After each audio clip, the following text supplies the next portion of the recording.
Indonesia kan ada lagi nih Mas 7 kasus ditemukan COVID. Nah kemarin juga kemarin sudah mengeluarkan edaran peningkatan pengawasan kewaspadaan terhadap COVID. Kalau dari pemerintah sendiri apa akan meningkatkan pengawasan atau bagaimana Mas? Ya, sampai saat ini kan Kementerian Kesehatan mengeluarkan edaran untuk seluruh dinas kesehatan yang ada di Indonesia.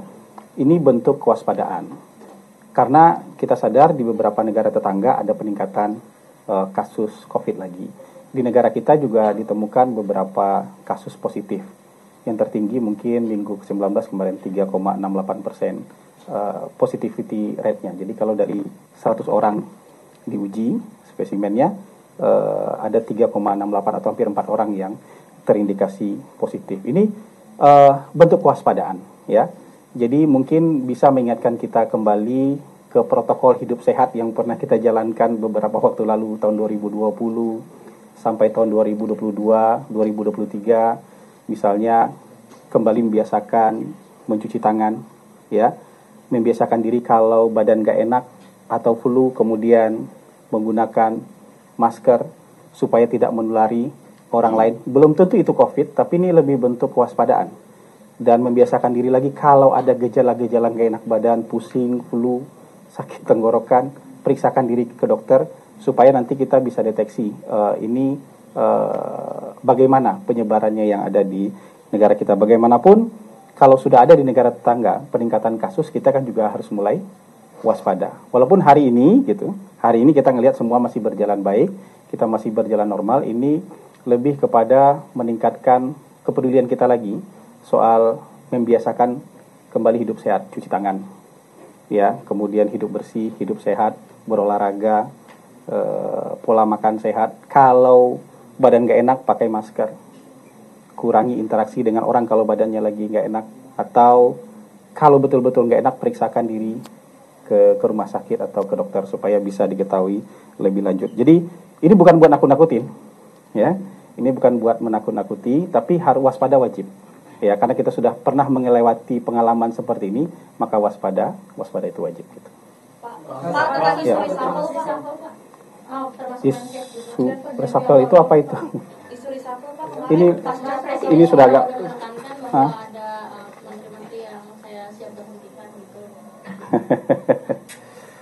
Kayaknya isu ini hangat terus ya, isunya hangat terus.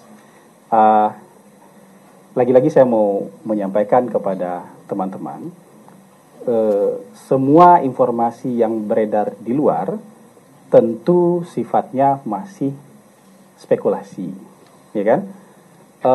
Walaupun reshuffle itu bisa saja dilakukan oleh presiden kapanpun presiden mau, tapi sepanjang tidak diumumkan oleh presiden, ya, tidak disampaikan langsung oleh presiden, karena yang berhak menyampaikan ini kan hanya presiden. Orang yang di luar kan nebak-nebak aja, melakukan spekulasi aja, atau aspirasi. Tolong ganti si ini, tolong ganti sini, itu bisa juga berupa aspirasi. Tapi presiden tentu punya penilaian yang menyeluruh, yang objektif. Apa kelebihan, apa kekurangan, masih dibutuhkan atau tidak, ini masih bisa dipertahankan atau tidak. Presiden tentu punya penilaian yang lebih menyeluruh, dan hanya presiden yang tahu. Karena ini hak prerogatif presiden. Jadi suara-suara di luar anggap aja bagian dari bunga-bunga demokrasi lah, ya, anggap aja bagian dari bunga-bunga demokrasi. Apakah akan ada? Ya, reshuffle itu sesuatu hal yang mungkin saja terjadi. Tapi kapan dan siapa orang yang akan terkena reshuffle itu betul-betul hak prerogatif presiden. Presiden umumkan juga kemarin, ya kan? Itu berlaku umum.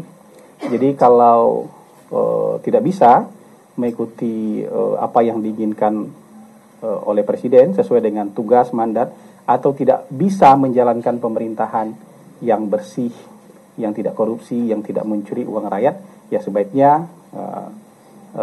sebaiknya mengundurkan diri sebelum saya berhentikan. Kan itu pernyataan presiden kemarin. Ini peringatan secara umum dan itu berlaku buat siapa saja, tidak ditujukan ke orang-orang atau nama-nama tertentu. Kira-kira begitu.